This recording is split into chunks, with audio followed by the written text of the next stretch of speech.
छत्रपति शिवाजी महाराज की जय भवानी। भारत रत्न डॉक्टर बाबासाहेब आंबेडकरांचा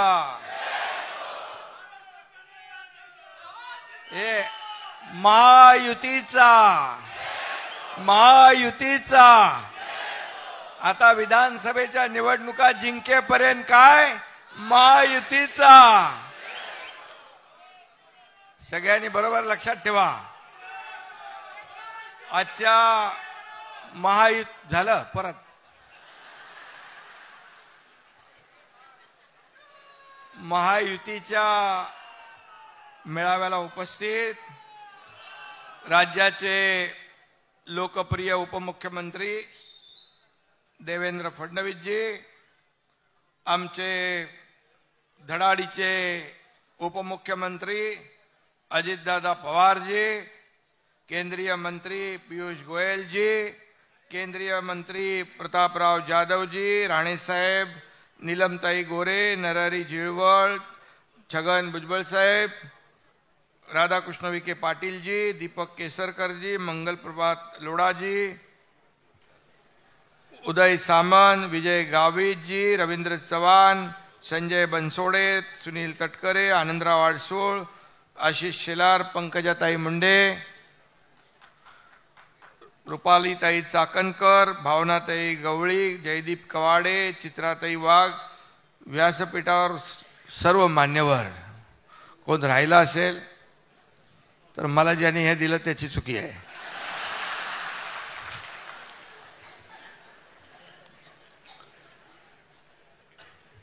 खरं म्हणजे आज खालचं पण सभागृह भरलंय, फर्स्ट सेकंड थर्ड सगळं भरलेलं आहे आणि बाहेरही आहेत।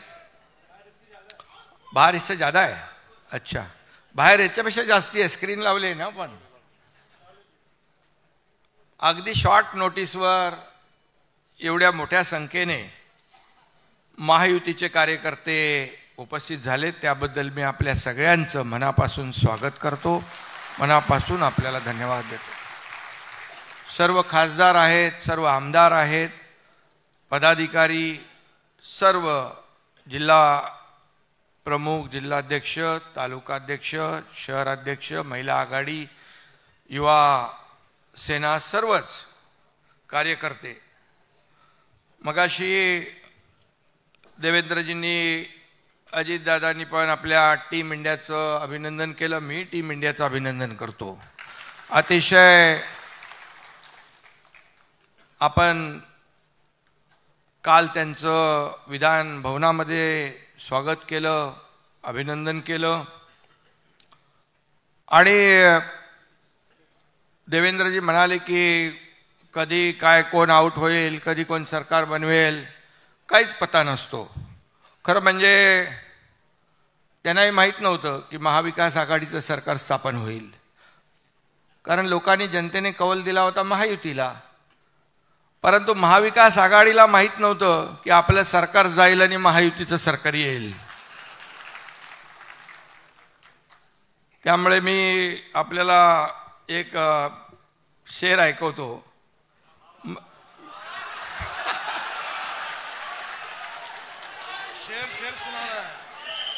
अजित दादांनी पण काल तुफान बॅटिंग केली तिकडे सभागृहामध्ये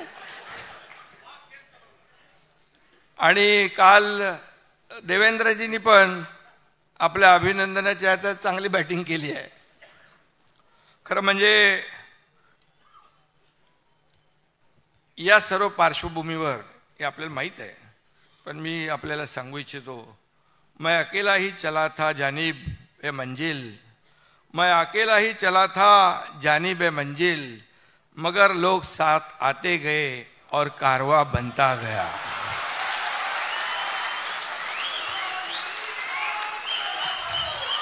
अरे अभी अपना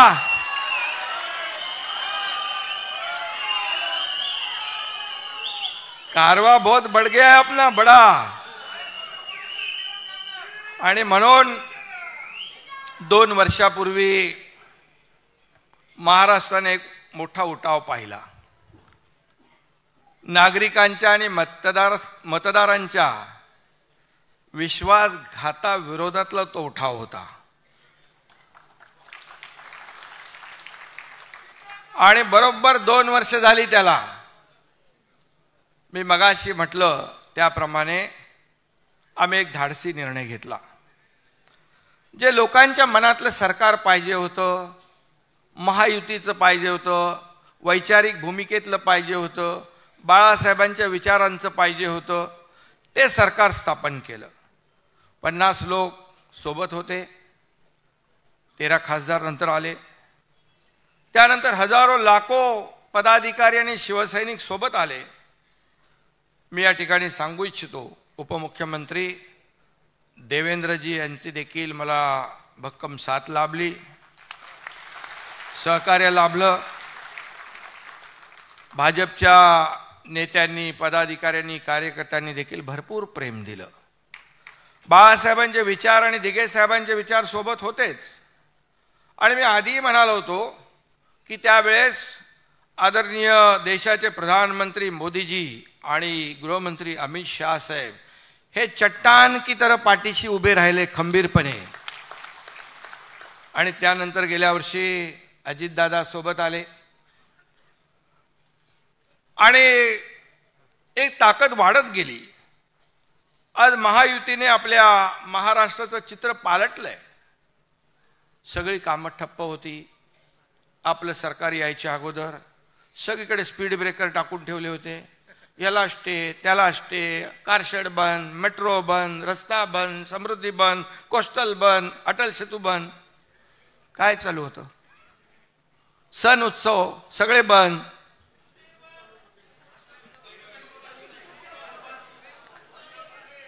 एकच चालू होतं, फेसबुक आणि वर्क फ्रॉम होम. ते जाऊ द्या, त्याच्यात मी जात नाही. आणि आपण आल्यानंतर खरं म्हणजे एक आनंदाचं वातावरण निर्माण झालं. पहिला गोविंदाचा सण होता, दहीहंडी होती. सगळे निर्बंध हटवून टाकले आम्ही. सगळे मुलं तरुण रस्त्यावर आले आणि आपला सण जोरदारपणे साजरा झाला. गणपती आले, जोरात झाले. नवरात्री आली, जोरात झाले. आणि गणपतीत पण कसले नियम बियम, बोले कसले पैसे घेताय, किती मिळणं, दात करून पोट भरायचं काम बंद करा. सगळं निर्बंध हटवले.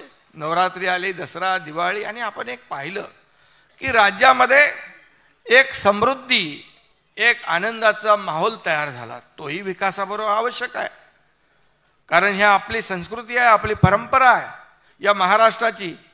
ती कुठे बंद होता कामा नये. आणि म्हणून आम्ही सगळे निर्णय घेतले. आणि म्हणून राज्याचं वर्तमान सुधारले. आता भविष्य देखील उज्ज्वल करण्याचा ध्यास आपण घेतलेला आहे. ही वस्तुस्थिती आहे. तुम्ही सगळेजण इथे उपस्थित आहात. ही आमची, आपल्या सगळ्यांची, आपल्या सरकारची ताकद आहात. तुम्ही सर्व ताकद आहात. आणि म्हणून एकजूट ही महायुतीची जी आहे ही मजबूतीने आपण पुढे नेली पाहिजे. म्हणून अजितदादांनीही सांगितलं, देवेंद्रजींनी पण सांगितलं की या ठिकाणी आपण कशा प्रकारे आपण पुढे गेलं पाहिजे. आता एकजूट महत्वाची आहे आणि ती आपण दाखवण्याचा प्रयत्न आपण या ठिकाणी केला पाहिजे. आपल्या सर्व सरकारचं विचार, विकास आणि विश्वास हे त्रिसूत्री आहे आणि त्याच्यावर आपण काम करतोय. आज लोकांना माहीत आहे की हे सरकार काम करणारं सरकार आहे. हे सरकार फील्डवर उतरून काम करणार आहे.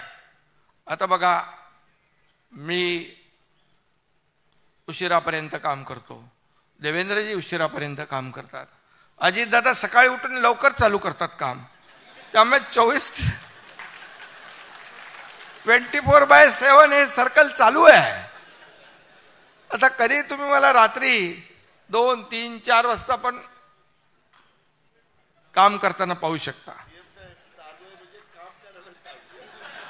काम चालू आहे, काम सुरू आहे आणि लोकांनी देखील मान्य केलंय ते हे सरकार काम करणार आहे.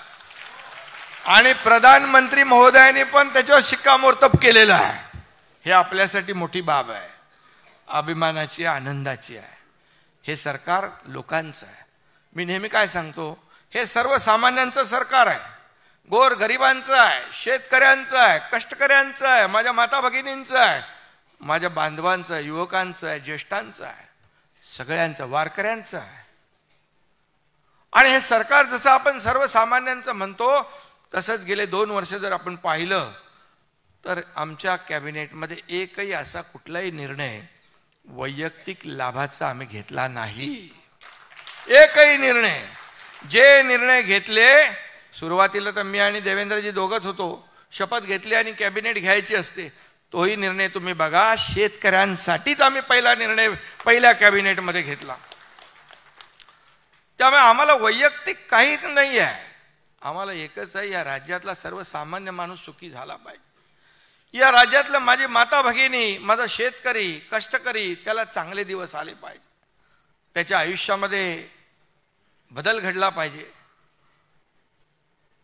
आणि म्हणून सोन्याचा चमचा घेऊन आम्ही जन्माला नाही आलो, परंतु या राज्यातल्या सर्वसामान्य माणसाच्या आयुष्याचं सोनं करण्याचं काम आम्ही नक्की करणार. आणि ते आम्ही प्रयत्न करतोय. 2 वर्ष कशी गेली कळली नाहीत, मोठा पल्ला गाठलाय. 2 वर्ष हा तसं बघायला गेला तर कमी कालावधी आहे. 2.5 वर्ष अगोदरची आणि 2 वर्ष ही जर तुलना तुम्ही केली तर सहज तुम्हाला कळेल की आम्ही कुठे किती निर्णय घेतले, काय निर्णय घेतले, कुणासाठी निर्णय घेतले, हे आपल्याला कळेल. आणि हेच निर्णय आपल्याला लोकांपर्यंत पोहोचवायचं आहे. किती विरोधकांनी आटापिटा केला, सरकार स्थापन झाल्यापासून सरकार पडेल, सरकार पडेल, सरकार पडेल. महिन्यात पडेल, 2 महिन्यात पडेल, पण सरकार काय पडलं नाही. पण सरकारची कामगिरी पाहून विरोधकांचे चेहरे मात्र पडले. आणि ज्या योजना आपण जाहीर केल्या कल्याणकारी परवाच्या दिवशी, त्या बघून तो विरोधकांचे चेहरे बघण्यासारखे होते, एकदम पांढरे फटाक झाले होते. काय करायचं, काय बोलायचं, काय टीका करायची हे सुचत नव्हतं त्यांना. त्यांना अनपेक्षित होतं, हे सगळं अपेक्षित नव्हतं. पण आम्ही तिघांनी ठरवलं होतं, एकदम मोठा बॉम्बनी, मोठं म्हणजे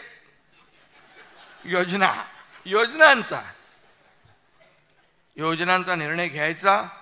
आणि पार जेव्हा ते अजितदादा तिकडे अर्थसंकल्प मांडत होते तेव्हा त्यांचे चेहरे बघण्यासारखे होते, कावरे बावरे झाले होते एकदम.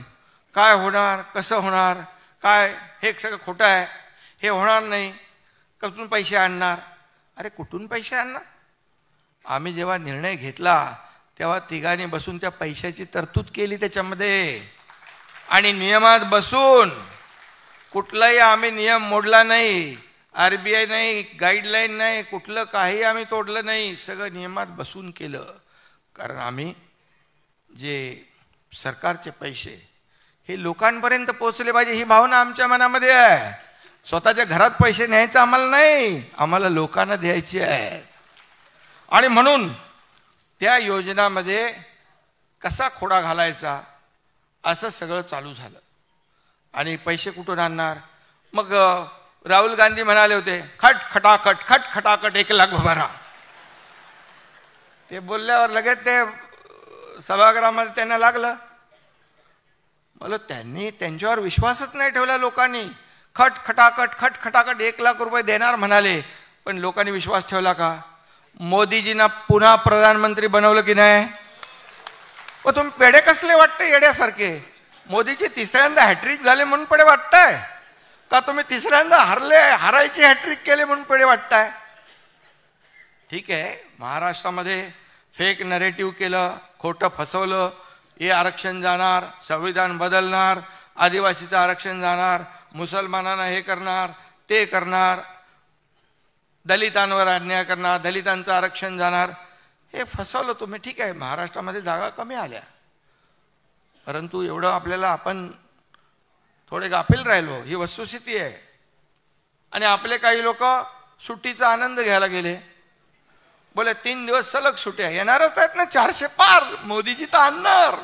अरे हमारा क्या होता है, आने वाला है.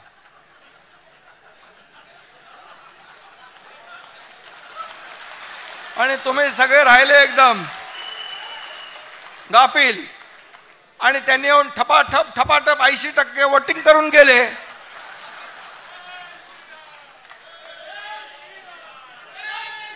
म्हणजे बघा, याच्यातून शिकण्यासारखं आहे. तुम्ही जर 80% नाही 60% मतदान केलं असतं तरी सुद्धा आपल्या 40 जागा आल्या असत्या.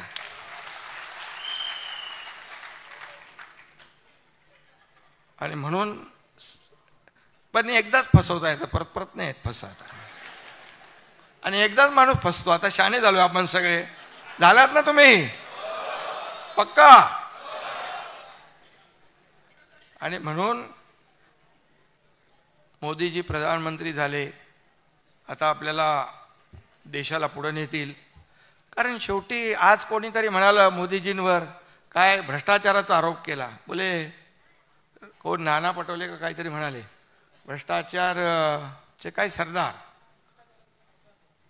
भ्रष्टाचाराचे सरदार. अरे तुम्हाला बोलायचा अधिकार आहे का? हा, डोक्यावर पडलाय कशावर पडलाय? नाही, अरे तुम्ही त्याच्यामध्ये आरोप करता. तुमच्या बुडाखाली काय जळते ते पहिलं बघा. तुम्ही पहिलं तर आत्मपरीक्षण करा. बोपोर पासून चाऱ्यापर्यंत सगळे शेणात पण पैसे खाल्ले तुम्ही, कोळसा सगळे खाल्ले ना. मोदीजींवर 10 वर्षात एक तरी भ्रष्टाचाराचा डाग लागलाय का? लागलाय का? तुम्हाला अधिकार काय? आणि म्हणून तो जाऊ दे, त्याचं काय नाव घेतो. आणि म्हणून मी सांगतो की मोदीजी पुन्हा बनलेत प्रधानमंत्री. आम्ही सांगत होतो पियुष गोयल साहेबांना, आता तुम्ही मुंबईचे मंत्री आहात. आता आपल्याला मोदी साहेबांना, अमित भाईंना आपले जे काही इथे विषय जे राहिलेले आहेत, कांदा बिंदा काय असेल तो, आता फुल प्रूफ काम करायचं आहे. आता संधी द्यायची. कारण एवढं काम आपण केलंय, त्यामुळे मी सांगतो की आपल्याला बघा, लोक कोणाला मतदान करतात. एकदा लोकसभा जाऊ द्या, ते वेगळं आता झालं ते. पण घरी बसलेल्या लोकांना का काम करणाऱ्या लोकांना मतदान करतात? फील्डवर उतरून काम करणाऱ्यांना का वर्क फ्रॉम होम करणाऱ्यांना? आपलं काय फेसबुक लाईव्ह नाही, डायरेक्ट फेस टू फेस.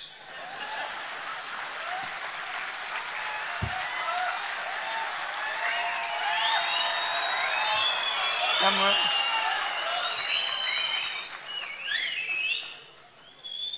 तरी गाफील राहू नका. आता एकदा आपल्याला मार पडली आहे, आता आपल्याला ताक पण तो फुंकून प्यायचं आहे. कारण बघा, आपण एवढी कामं केली आहेत ना. आता किती 1 लाख कोटीचं काय दादा? 1 लाख कोटीचं ना. 1 लाख कोटी, जवळपास 90,000च्या दरम्यान आपण या योजना केल्या शेतकऱ्यासाठी. बघा, तुम्हाला मी सांगतो, हे विरोधक किती खोटं सांगतात. शेतकऱ्याला काय दिलं? शेतकऱ्याच्या तोंडाला पानं पुसली. अरे आतापर्यंतच्या इतिहासात 2 वर्षामध्ये शेतकऱ्यांचा जो काही नुकसान भरपाई आहे, अवकाळी पाऊस आणि गारपीट, याच्यामध्ये अवकाळी आणि गारपीट याच्यात आपण 15,000 कोटी रुपये दिले. 15,000 कोटी. आपण NDRFचे निर्णय बदलले, दुप्पट केले. 2 हेक्टरचे 3 हेक्टर केले. सततच्या पावसामध्ये होणारं नुकसान मिळत नव्हतं, ते आपण द्यायला लागलो. गोगलगायनी केलेलं नुकसान कधी मिळत होतं? ते आपण द्यायला लागलो. आज 1 रुपयामध्ये पीक विमा योजना कधी मिळत होती? ती आपण सुरू केली. मोदी साहेबांनी 6,000 रुपये दिले वर्षाला, त्याच्यामध्ये 6,000 रुपये आणखी आपण भर टाकली. 12,000 रुपये शेतकऱ्याला वर्षाला चालू झाले आता आपल्याकडे. अशा योजना आपण केल्या. 45-50,000 कोटीच्या योजना केल्या. आणि महाविकास आघाडीने जे रेग्युलर कर्जफेड करणाऱ्याला 50,000 रुपये इन्सेंटिव्ह देणार म्हणून घोषणा केली. पैसे दिले का? पैसे आपल्या सरकारने दिले, आपण देतोय, आपण सुरू केले ते. म्हणजे ही घोषणा करायच्या आणि त्याची पूर्तता कोणी करायची? मग तुम्ही आमच्यावर कसं बोलू शकता? आणि म्हणून हे जे काय आज शेतकरी आपला अन्नदाता आहे, त्याला आता आपण दिलं. आज शेती पंपाला आपण वीज माफ करून टाकली, जो मागेल त्याला सोलर. का तुमच्या पोटात दुखतंय? आज शेती पंप करा शेतकरी हा बळीराजा. तुम्ही एवढ्या योजना जर यापूर्वी केल्या असत्या तर बळीराजावर आत्महत्या करायची पाळी आली नसती. याला जबाबदार कोण? काँग्रेसनी 50-60 वर्ष शेतकऱ्याला दुर्लक्षित केलं. पण या 2 वर्षामध्ये आम्ही ज्या योजना केल्या आणि देतोय, डायरेक्ट त्यांच्या खात्यामध्ये पैसे जात आहेत. देवेंद्रजी जेव्हा मुख्यमंत्री होते तेव्हा जलयुक्त शिवार योजना केली, शेतकऱ्यांना वरदान ठरणारी. सरकार बदलल्यावर लगेच त्याची इन्क्वायरी लावली, चालू केले, बोले रद्द करा. अरे शेतकऱ्याच्या हिताची योजना तुम्ही बंद करताय. आपलं सरकार आल्यानंतर पहिलं आपण जलयुक्त शिवार योजना सुरू केली शेतकऱ्यांसाठी. ह्या अशा शेतकऱ्यांसाठी केलेल्या योजना, आणि आता देखील आपण त्यांना जो दिलासा दिलेला आहे तो दिलासा देखील आज सिंचन. अजितदादा पण होते अगोदर, मी होतो, आणि 4च मला वाटतं सुधारित आपण मागच्या महाविकास आघाडीमध्ये दिल्या होत्या. 4 योजनांना सुप्रमा सुधारित प्रशासकीय मान्यता. आपल्या सरकारने जवळपास 130 सिंचन प्रकल्पांना मान्यता दिली आणि 13 लाख हेक्टर जमीन आता ओलिताखाली येणार आहे. 13 लाख. याला पण हिंमत लागते निर्णय घ्यायला. आणि म्हणून मोठ्या प्रमाणावर आपण शेतकरी बांधवांना त्याच्यात फायदा देतोय. आणि शेतकरी बांधव जो आहे, का शेतकऱ्याचं दुःख कोणाला कळणार? आपल्यालाच कळणार. मी गावाला गेलो की बोले हेलिकॉप्टरने जाऊन शेती करतो. अरे काय गाडी चालवत जाऊ 8 तास 10 तास? 8-10 तासात मी तर 10,000 फाईल सह्या करेन.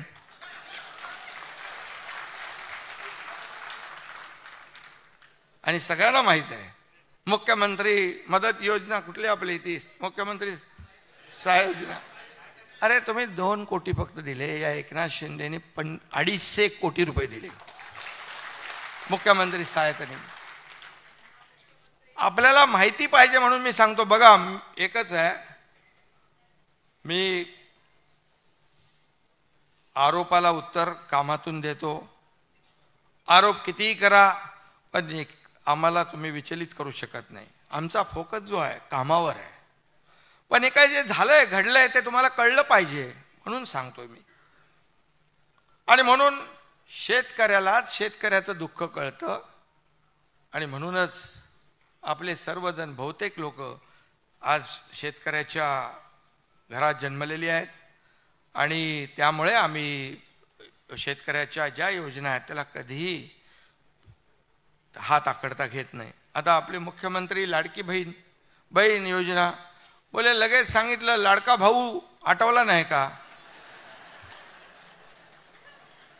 आता लाडका भावाला पण आपण दिलाय ना 10 लाख भाऊ आपले, त्यांना आपण 10,000 स्टायपंड महिन्याला. कधी झाली होती योजना? बेरोजगार जे सुशिक्षित बेरोजगार, आता तिथं या लाडकी बहिणीच्या मुळे ती लपून गेले योजना. ती आता बाहेर आपल्याला नीट व्यवस्थित पोचवायला लागेल. तर भावांच्या बद्दल प्रेम कधी असू शकतं, कसं असू शकतं? भावाच्या बद्दल जाऊ द्या, मी बोलत नाही. आणि म्हणून कुणी बोलावं. आज आपण 2.5 कोटी आपल्या भगिनींना, मी आपल्याला सांगतो 2.5 कोटी म्हणजे आकडा मोठा आहे. मगाशी देवेंद्रजींनी सांगितलं, अजितदादांनी सांगितलं की कशी आम्ही सोपी करतोय. आता त्यांना असं वाटतंय की ही योजना होऊच नये. आता मला सांगा, पहिले तो विरोध केला आणि मगाशी देवेंद्रजी पण म्हणाले की बाबा ते पण आता सगळीकडे फिरायला लागले. मुंबईतल्या शाखांवर आपल्या नाही बोर्ड लागलेत, मुख्यमंत्री माझी लाडकी बहीण योजना.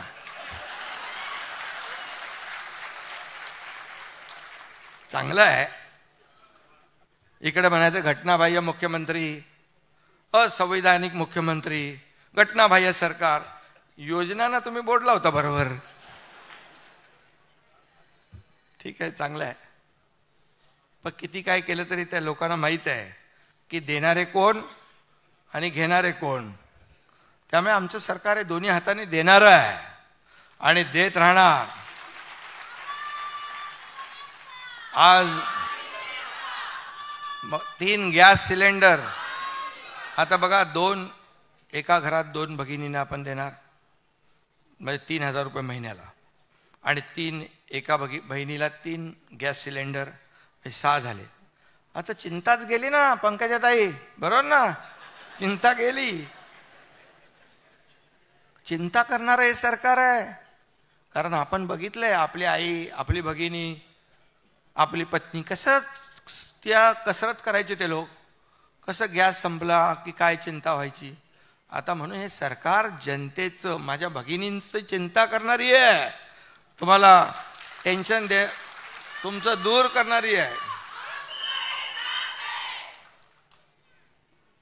एसटी मध्ये 50% सवलत देऊन टाकली. अरे तोट्यात असलेली एसटी फायद्यात गेली. ज्येष्ठांना आपण मोफत केलंय. आज भगिनींसाठी देखील, या बहिणींसाठी देखील आपण बघा, त्याच्यामध्ये सगळ्यांनाच देतोय ना. जात पात धर्म काय पाहतोय का? सगळे लोक त्याच्यात लाभार्थी आहेत. आता कसं काय तिकडे तुम्ही खोटं नॅरेटिव्ह पसरवू शकता? आता नाही पसरवू शकत. ते बोले, काही लोक आता बोलतील आमची चूक झाली, तरी चूक केली तरी हे लोक आम्हाला देत आहेत. हे असे लोक कुठं भेटणार? असं सरकार कुठं भेटणार? त्यामुळे तुमचं आता खोटारडेपणा चालणार नाही. फक्त एवढंच आहे, कोणाचं ते नाव घेत आहे बघा,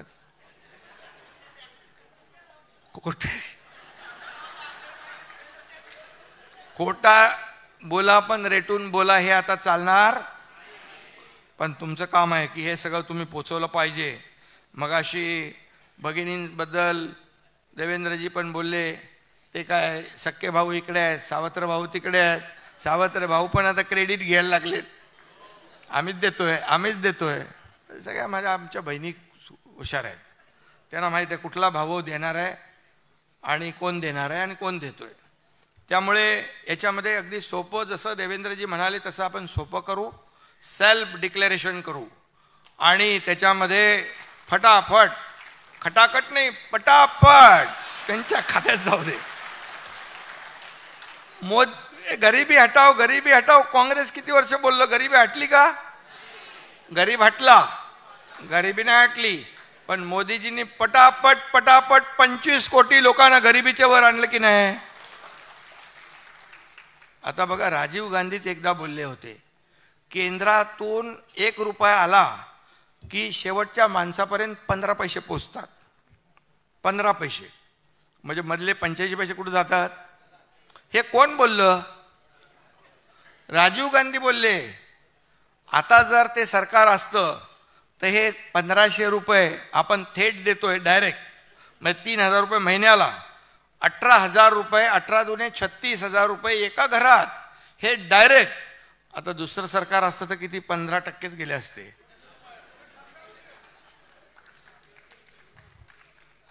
पण त्यामुळे लोकांनाही माहित आहे की, आणि म्हणून मगाशी सांगितल्याप्रमाणे मधला एजंट बिजंट कोण एक तलाठीमध्ये त्यांनी काहीतरी पैसे मागितले. मी कलेक्टरला फोन केला, त्याला बोलो डायरेक्ट सस्पेंड कर. सस्पेंड करून थांबवू नको, त्याला जेलमध्ये टाक, डायरेक्ट त्याच्यावर FIR लॉन्च कर. अरे आम्ही योजना करतो आणि तिथं पैसे 50 रुपये घ्यायचे, 100 रुपये घ्यायचे, बिलकुल चालणार नाही. आणि याला कलेक्टर, सगळ्या जिल्हाधिकाऱ्यांनी पण सांगितलंय की इथं कुठेही खाली कोणी आमच्या भगिनीला आडवत नडवत असेल तर त्याचा बरोबर बंदोबस्त करायचं काम कोणाचं आहे?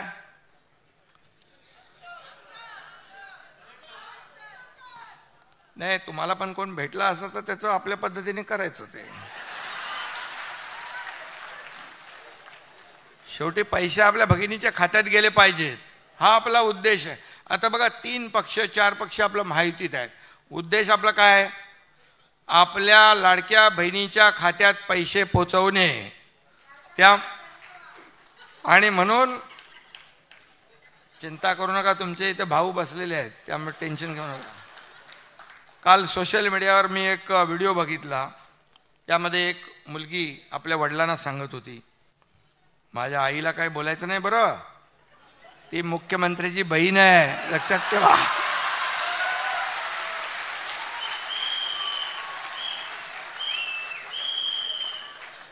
त्यामुळे आता विरोधकांनी देखील समजून जावं. आज एक माहोल बनलाय, चांगलं वातावरण झालंय. बघा, तुम्हाला पण थोडंसं नैराश्य आलं होतं लोकसभेनंतर, पण केलं की नाही करामत आम्ही लोकांनी, जादू केली की नाही. आता हे पोचवायचंय लोकांपर्यंत, घराघरामध्ये, हे काम तुमचं आहे. ही योजना जी आपण ज्या योजना केल्या, मुख्यमंत्री लाडकी बहीण, मुख्यमंत्री अन्नपूर्णा योजना 3 सिलेंडरची, दुसरं आपण शेती पंपाचं वीज बिल माफ केलं ती, त्याचबरोबर मुलींचं शिक्षण आपण 50% होतं ते 100% पूर्णपणे फी भरण्याचं उच्च शिक्षण. मी तुम्हाला सांगतो एक गोष्ट, मला 12:30 वाजता कळलं की एक मुलगी, त्या मुलीने आत्महत्या केली. का? 50% सरकार भरत होतं, 50% तिच्या वडिलांना देखील भरायची ऐपत नव्हती, त्यामुळे तिने आत्महत्या केली. मी 1:45 वाजता चंद्रकांत पाटलांना फोन केला. रात्री चंद्रकांत पाटलांनी फोन उचलला. मी त्यांना 1:45 वाजता सांगितलं, असं असं झालेलं आहे, तुम्ही ह्याच्यावर वर्कआउट करा आणि किती पैसे लागत आहेत त्याला पूर्ण 100% माफ करण्यासाठी. आणि आपल्या सरकारने ते 100% मुलींचं शिक्षण मोफत केलेलं आहे. हे पहिलं राज्य आहे. आणि त्यामुळे आपण सगळं जे आहे याच्यामध्ये मुलींचं शिक्षण, आता मुलांना आपण 50% देतोय. मुलांना आता आपण 10,000 रुपयापर्यंत ती आपण अप्रेंटिसशिपचे देतोय. आज वारकरी संप्रदाय जो आहे, पंढरीचा वारी चालल्यात, त्याच्यामध्ये आपण सांगितलं की पहिल्यांदा प्रत्येक दिंडीला 20,000 रुपये एक आपण अनुदान दिलं. लगेच पोटात दुखायला लागलं. बोले हे काय वारकऱ्यांना, अरे ते समाज प्रबोधनाचं काम करतात, दिंडीमध्ये पर्यावरण हे ते विषय घेऊन जातात. आणि वारकरी हा या राज्याचा एक प्रमुख घटक आहे. तुम्ही तर दिलं नाही, पण तुम्ही त्यांच्यावर टीका करायला लागले, सरकारवर टीका करायला लागले. वारकरी बरोबर निवडणुकीत तुमच्यावर करतील काय? त्यामुळे त्यांना त्यांची जागा दाखवतील. त्यानंतर अनेक योजना आपण केल्या. हे सगळे जे योजना आहेत, या सर्व योजना आपण त्यांच्यापर्यंत पोहोचवल्या पाहिजे. आपण सरकारने घेतलेले निर्णय, खास आजची बैठक जी, आजची ही आपली मीटिंग आहे, सभा, फक्त आणि फक्त केवळ आपल्या योजना लोकांपर्यंत, घराघरापर्यंत पोहोचवण्यासाठी आहे. कार्यकर्ता घरात नाही तर लोकांच्या दारात शोभून दिसतो, हे लक्षात ठेवा आपण. कारण शेवटी तुम्ही एक ताकद आहात आपली. सगळे लोक मगाशी म्हणाले महिला भगिनींची जास्ती जबाबदारी आहे, कारण डायरेक्ट किचनपर्यंत जातात, बांधव थोडे बाहेर थांबतात. मग दोघांनी काम करायचं आपल्याला. सगळ्यांनी या ठिकाणी आपल्याला ह्या योजना ज्या आहेत, या योजना आपण लोकांपर्यंत पोहोचवल्या पाहिजे. त्यासाठी ही आपली योजना आहे. त्याचबरोबर मी एक दुसरी आपली योजना, एक मुख्यमंत्री तीर्थदर्शन योजना पण केली. कारण काही आमदार, काही नगरसेवक आपल्या मतदारसंघातले यात्रेकरू, ज्यांना सगळ्यांना शक्य होत नाही यात्रा करणं, मग ते घेऊन जायचे रेल्वेने, बसमधून. आणि मग आपल्या मला वाटतं आमदार प्रताप सरनाईक, राम कदम वगैरे, प्रकाश सुर्वे, या सगळ्यांनी सांगितलं मला की बाबा हे करा. तर ती एक योजना केली, मुख्यमंत्री तीर्थदर्शन योजना ज्येष्ठांसाठी. तर 4 धामा जावे आणि आयुष्य धन्य व्हावे, अशा प्रकारची ती योजना. त्याच्यामध्ये पण ही योजना आपल्या विधानसभेच्या निवडणुका झाल्यानंतर विरोधी पक्षाला पण कामाला येईल. तेही तिकडे तीर्थाटनाला जातील. त्यामुळे देवदर्शनाला ज्यांना जायची इच्छा आहे ते देखील जाऊ शकतात. आणि खऱ्या अर्थाने मी सगळ्या योजनांच्या अगोदर आपल्या दोन्ही उपमुख्यमंत्र्यांनी माहिती दिलेली आहे. मी फक्त एवढंच आपल्याला सांगतो की अटीतटीची जी काही आपली सर्वसामान्यांना चांगले दिवस आणणे, त्यांच्या आयुष्यामध्ये बदल घडवणे, त्यांना त्यांचं जीवन सुखकर करणे, यासाठी आपला हा प्रयत्न आहे.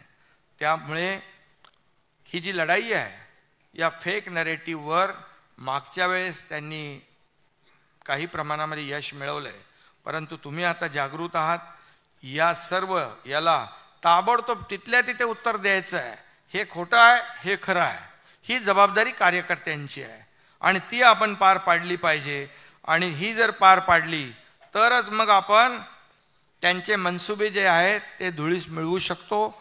त्यांना आपण मगाशी सांगितलं की आपण फक्त किती 20 लाख मतं मिळवली तर आपण किती 220 लाख मतं आपल्याला भारी आहेत का? आता बघा मी तुम्हाला उदाहरण सांगतो. आम्ही उबाटा आणि आम्ही समोर समोर 13 जागा लढलो, 7 जागा पण जिंकलो, धनुष्यबाण 7 जागा. आणि 2 लाख मुंबईमध्ये आपण त्यांच्यापेक्षा जास्ती मतं घेतलेली आहेत. 2 लाख मुंबईमध्ये. हे आता जे काही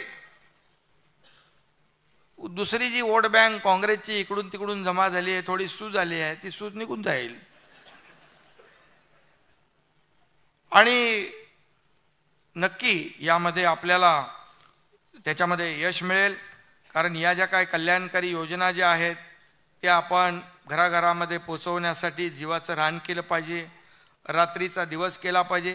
प्रत्येक जिल्हा, प्रत्येक तालुका, प्रत्येक गाव, ग्रामपंचायत इथपर्यंत आपण गेलं पाहिजे. शेवटी तुम्हाला काय काम दिलंय? काम म्हणजे तुम्हाला सरकारने 2 वर्षामध्ये एवढी कामं केलीत की तुम्ही ताट मानेने त्यांच्यासमोर जाऊ शकता. तुम्हाला खाली बघण्याची आम्ही काम ठेवलं नाही. सरकारने हे जे निर्णय घेतलेत हे तुम्ही त्यांच्यामध्ये पोचवले पाहिजे, तरुणापर्यंत पोचवलं पाहिजे. शेतात जे काही घाम गाळणारा बळीराजा आहे त्याच्यापर्यंत पोचल्या पाहिजेत. आपल्या लाडक्या बहिणीपर्यंत पोचल्या पाहिजे. ज्याला आपण सुशिक्षित बेरोजगार आहे तरुण त्याच्यापर्यंत आपण पोचवल्या पाहिजे. हाच आपला उद्देश आहे आणि त्यासाठी आपण मेहनत करण्याची आवश्यकता आहे. आणि म्हणूनच मी आपल्याला एवढंच सांगतो की एकजुटीने मगाशी पण सांगितलं, शेवटी निवडणुका आहेत, प्रत्येकाला निवडणूक लढवायची इच्छा असते. पण सरकार आल्यानंतर एखाद्याला तिकीट मिळेल, नाही मिळणार, आणि कुणाला किती जागा हे आपलं त्याच्यावर तुम्ही बिलकुल चर्चाही करता कामा नये. शेवटी सरकार आल्यानंतर सगळं मिळतंय, सगळी पदं मिळतात. सरकार आलं तर तुम्ही कसे मंत्रालयामध्ये येऊ शकता, सरकार आपलं नसलं तर काय करणार तुम्हाला? म्हणजे सरकार आपलं आलं की सगळी पदं येतात, सत्ता येते, सगळ्या गोष्टी होतात. आणि त्यामुळे आपण एकच लक्ष ठेवलं पाहिजे की या राज्यामध्ये आपण घेतलेले निर्णय हे लोकाभिमुख आहेत, जनतेच्या हिताचे आहेत. हे पटवून देण्याचं काम त्यांना करायचं असेल तर तुम्हाला घराघरापर्यंत जावं लागेल, लोकांपर्यंत पोचावं लागेल आणि सरकारचं काम त्यांना म्हणजे त्या योजना ज्या आहेत त्याचा लाभ मिळवून द्यावा लागेल. हे आपल्याला करावं लागेल. आणि म्हणूनच ही आजची बैठक आपण घेतलेली आहे. जसं आपल्याला आता हे केंद्राचंही इथं पियुष गोयल जे आहेत, केंद्राचाही आपल्याला सरकारचा फायदा होईल. डबल इंजिन सरकारचा फायदा आपल्याला मागच्या वेळेस झाला. आपल्या अनेक योजना, आपले अनेक प्रस्ताव एकही पैसा कट न करता केंद्राने तसंच तसे मंजूर केले. त्यामुळे देखील आपण अनेक निर्णय घेतले. आज बघा अटल सेतू, आज बाळासाहेब ठाकरे समृद्धी महामार्ग, आज पुणे मिसिंग लिंक, आज कोस्टल हायवे, किती किती आपण प्रकल्प केले.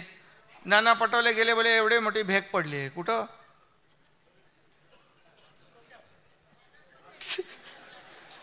अरे भेग पडली वर नाही, हा नाही, अरे खालचा तो एक अप्रोच रोड असतो, म्हणजे शोधायचं तरी काय मिळतच नाही. खोदा पाड निकला चुवावाली बात, असं कसं आहे याच्यामध्ये? आणि त्यामुळे सरकार जे काम करते आज विकासाचं, ते सगळीकडे मेट्रो, सगळीकडे कामं सुरू आहेत. आणि म्हणूनच आपलं राज्य, मगाशी काय कुठला पुरस्कार मिळाला, हे आपल्या कृषी पुरस्कार, हे काय एकनाथ शिंदेचं काम नाही, आपल्या सगळ्यांचा हा पुरस्कार आहे. तुम्हाला मिळालेला पुरस्कार आहे, आमच्या सर्व सहकाऱ्यांना मिळालेला पुरस्कार आहे. आणि म्हणून गेल्या आपलं राज्य, काल या आकडेवारी दिली आपल्या देवेंद्रजींनी पण आणि अजितदादांनी, आपलं हे जे आपलं परदेशी गुंतवणुकीत पहिलं राज्य आहे, इन्फ्रास्ट्रक्चरमध्ये पहिला नंबर आहे आपला, GDP मध्ये आपण पहिला नंबर आहोत. आणि या सगळ्यामध्ये आपण जेव्हा महायुतीचं सरकार यायच्या अगोदर आपण 3ऱ्या नंबरवर होतो. आणि त्यामुळे आपल्याला ठासून सांगितलं पाहिजे, आपल्याला बिलकुल याच्यामध्ये जे आपण केलं आहे ते सांगितलं पाहिजे. आणि म्हणून मी एवढंच सांगतो, हे तुम्ही जर केलं ना तर त्यांच्या भूलथापांना कोणी बळी पडणार नाही, बिलकुल बळी पडणार नाही. लाडक्या बहिणीला आनंदाची ओवाळणी कोणाला साथ देईल बहीण? कुठल्या भावाला देणार?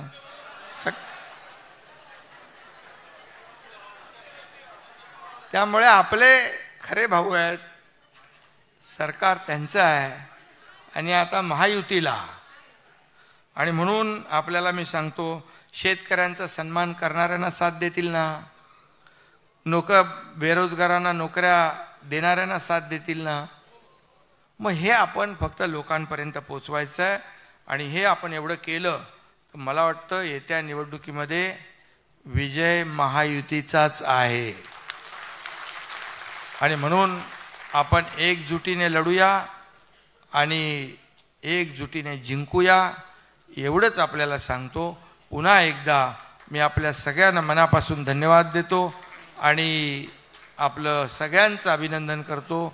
धन्यवाद. जय हिंद, जय महाराष्ट्र.